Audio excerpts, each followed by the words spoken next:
A 300-watt solar panel operates at peak efficiency for 5 hours per day. How much energy in watts hour does the panel generate in one day? So we have a given of 300 watts of power and we have a time of 5 hours. So we are required to get the efficiency in watts hour. So we have here our formula.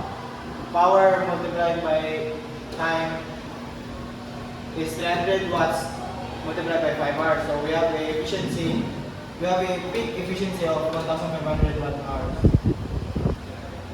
So a 5 kilowatt grid tied solar system costs 400,000 pesos to install. The system saves 60,000 per year on electricity bill. So calculate the payback period in years for this system. If the electricity costs increase by 5% per year, how does this affect the payback period? So we have been given total cost of 400,000 and annual savings of 60,000 per year. So we are required to get the payback period. So we have here our solution. Our formula for payback is total cost over annual savings. So 400,000 over 60,000 pesos is equal to 6.67 years per. Huh?